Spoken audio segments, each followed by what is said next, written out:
gens qui s'y connaissent en foot.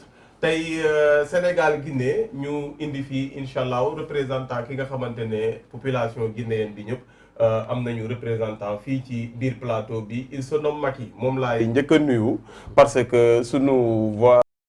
sunu pays bi nga xamante ne nee naa Sénégal Guinée tey ci suba dama doon gis gars yi naan match bi entre lebal ma la ak jaay ma waaw ndax Guinée ñoo fiy jaay sénégalais yi ñooy leb waaye tey lebaluñ ñu ñoom Macky nuyu naa la. maa lay fay di lay sant di lay gërëm di nuyu sama papa Fall ak sama naataango. Sadbou moom it Fall Fall aussi.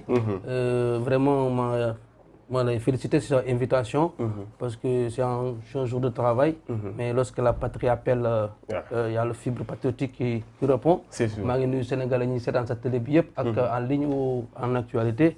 di leen sant di leen gërëm xamal ne Guinée ak Sénégal benn dëkk la mooy ñaari population. ñaari population benn dëkk voilà c'est ça. ñoo leen mën wala yéen a ñu mën wala bu ñu demee ba ci biir dinañ ko. bu ñu demee ci techniquement on verra kan moo mën parce que les statistiques sont là après on pourra débriefer tout ça. on pourra débriefer tout ça je suis gâté nag sur le plateau parce que à chaque fois doyen Ndofène Fall laay àndal keroog ne woon naa leen na ma ko ñëpp bàyyee waaw ñu ngi koy xëccoog man RTS ñu ngi koy xëccoog man TFM ñu ngi koy xëccoog man ITV ñu ngi koy xëccoog man Sen TV waaye nañ ma ko bàyyee ndax père sama père la te incha allah vous le retrouverez chaque jour après chaque match du Sénégal ñu dem ñu ñaan noonu dem ak noonu ba final bu soobee yàlla jël coupe bi gars yi indi ko fii ci plateau bi présenté ko parce que nee naa ne y a des ténors yi nga xamante ne mérité nañu gis coupe ñoom père yi ñoom doyen Ablaye Diaw ñooñu ñi nga xamante ne ils ont tout fait pour le football ici au Sénégal mérité nañu vraiment gis coupe père nuyu naa la.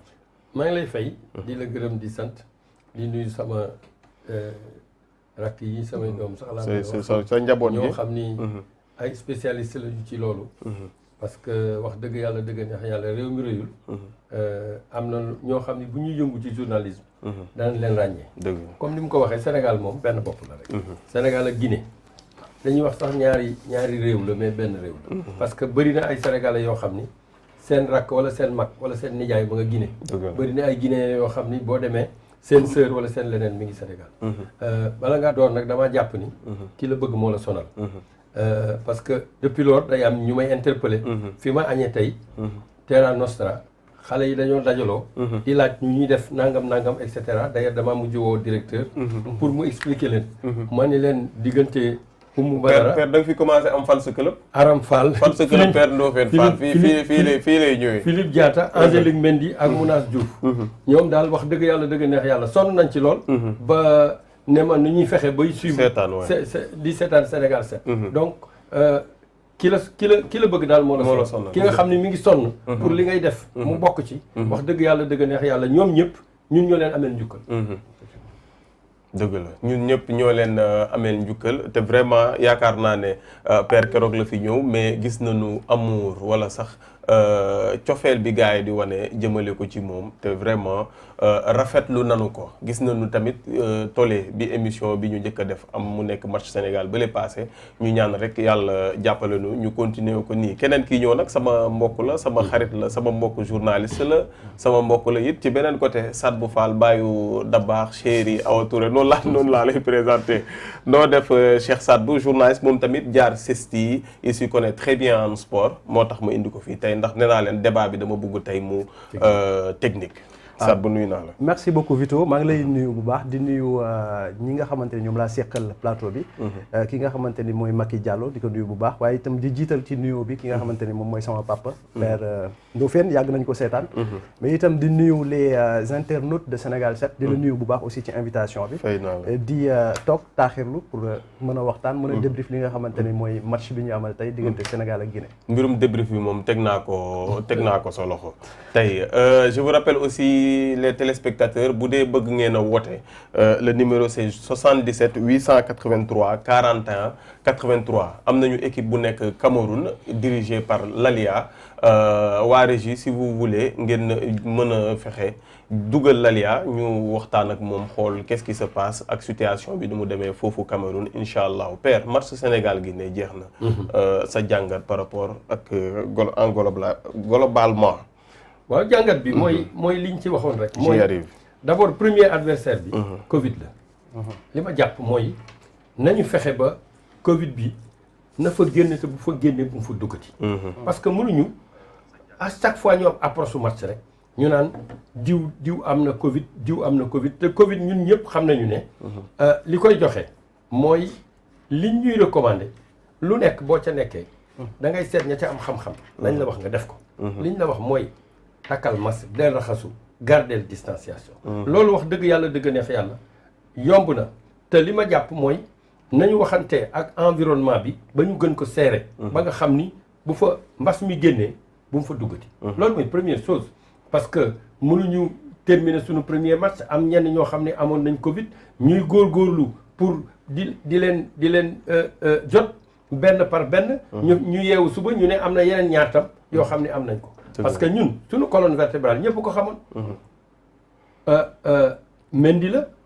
Koulibaly.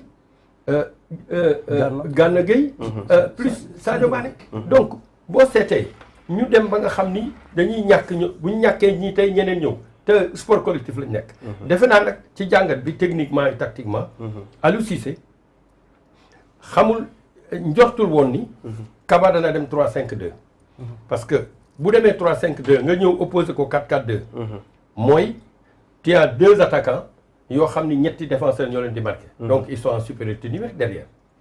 au milieu de terrain ils sont 5. nous sommes 4. ils sont encore en supériorité numérique. parce que bu fekkente ne da nga ko bëgg opposer 4-4-2 dafa am positionnement ak utilisation wu nit ñi. li taxoon mu def li ma defee Bouna Sarr excentré droit c'est pour empêcher à la Guinée de développer sur son flanc gauche parce que flanc gauche su Guinée c'est ça sa force. mais li ngay ciy gagné au plan défensif da nga koy perdre au plan offensif et ce qui a fait que en première période Sénégal amul occasion. on a fait 45 minutes en première période. amuñu occasion. parce que li mu waroon a def mooy bu waa ji nekkee en supériorité numérique parce que c'est 11 contre 11. boo wàññee benn nit yow ci sa défense. ñëw def ko ci sa milieu de terrain man damay am loo xam ne dama koy gagner sama défense. parce que damay am 4 défenseurs yuy marqué ñaari nit. parce que loolu mooy 3-5-2.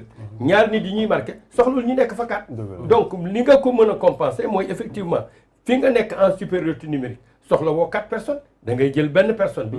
moom mu remonter au milieu de terrain. bu ko defee moom mu compenser déficit bi am entre les 5 milieux de terrain de la Guinée. contre les 4.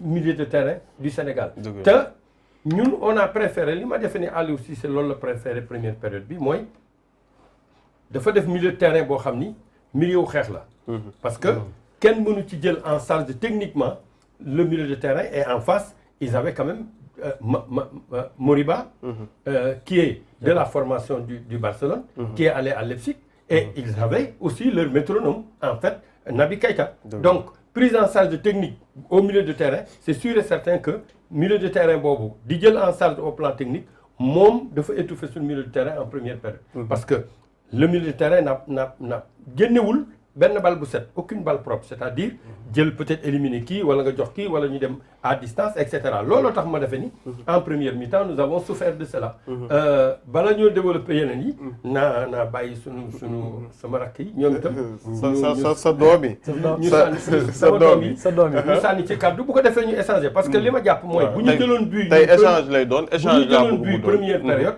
danañu am jafe-jafe parce que Guinée am na fa ñaar wala ñetti bal yoo xam ni bu ñu appliqué dañ koy dugal alors te boo xaaroon ba ñu mëne la muy indi mooy yeneen joote parce que bien que positionné nañu Sarr sur le flanc droit ça n'a pas empêché Sylla de passer à chaque fois et de donner de bonnes balles yoo xam ni bu ci nekk mérité woon na un meilleur sort waaye